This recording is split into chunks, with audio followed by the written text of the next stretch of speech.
अब जो next topic हम डिस्कस करेंगे वो है relation between human capital and economic growth. So आपको क्या लगता है कौन नेशनल इनकम में ज़्यादा कंट्रीब्यूट करता होगा, एक फैक्ट्री वर्कर या फिर एक software professional? Obviously a software professional, क्योंकि labour skill of an educated person is more than that of an uneducated person.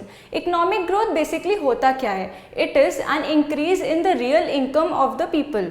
तो अगर कोई पर्सन एजुकेटेड होगा तो ऑटोमेटिकली उसकी जो इनकम जनरेटिंग कैपेसिटी होगी वो ज़्यादा हो जाती है। So income generating capacity of an educated person is more than that of an uneducated person. अब हेल्थ, अगर किसी एजुकेटेड पर्सन की हेल्थ अच्छी होगी तो वो ज़्यादा कंट्रीब्यूट कर पाएगा टू द जीडीपी। सो हमने अभी तक ये पढ़ लिया था कि education and health are the most important factors for generating the human capital in a country. But क्या आपको लगता है कि सिर्फ ह्यूमन कैपिटल फॉर्मेशन ही इकोनॉमिक ग्रोथ के लिए इम्पॉर्टेंट है?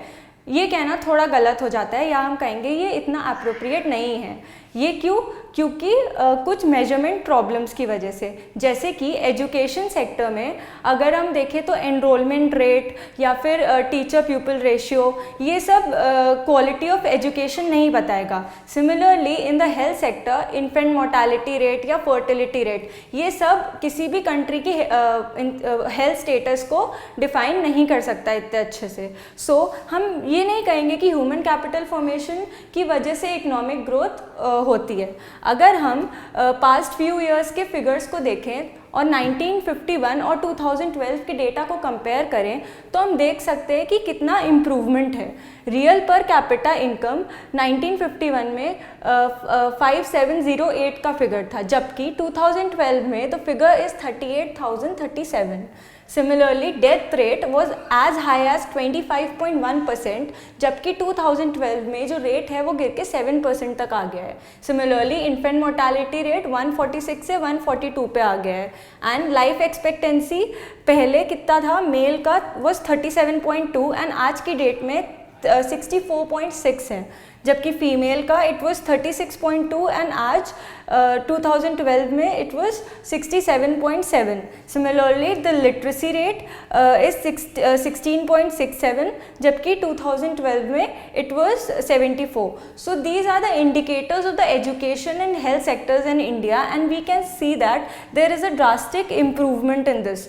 तो जो ह्यूमन कैपिटल फॉर्मेशन है उससे इकोनॉमिक ग्रोथ तो हुआ है, बट ये सिर्फ ये नहीं इंडिकेट करता कि ह्यूमन कैपिटल फॉर्मेशन की वजह से ही इकोनॉमिक ग्रोथ होता है, क्योंकि हमने देख लिया due to the measurement problems. तो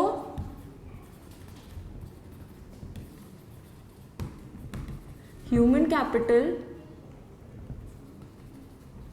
causes economic growth is not appropriate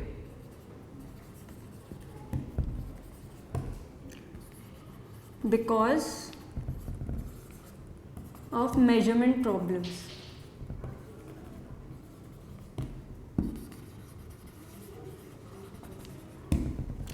according to the recent reports ये माना जा रहा है कि इंडिया में ह्यूमन कैपिटल फॉर्मेशन बहुत तेज़ी से बढ़ रहा है, एंड अगर ऐसे ही चलता रहा तो according to a German bank, Dutch bank, उसने ये बोला है कि by the year 2020 India will be amongst the 4 major countries जो ह्यूमन कैपिटल फॉर्मेशन में बहुत तेज़ी से आगे बढ़ रही हैं। तो इंडिया में बहुत तेज़ी से इकोनॉमिक डेवलपमेंट हो रहा है, और ये रीसेंट रिपोर्ट्स के फिगर्स हैं, ना कि मैं ऐसे ही आपको बता रही हूँ। So it is expected that bye the year 2020 almost 40% of the people जिनकी एज 7 साल से ऊपर है विल बी एजुकेटेड। सो ये हमने ह्यूमन कैपिटल और इकोनॉमिक ग्रोथ के बीच का रिलेशन पढ़ा था इस टॉपिक में।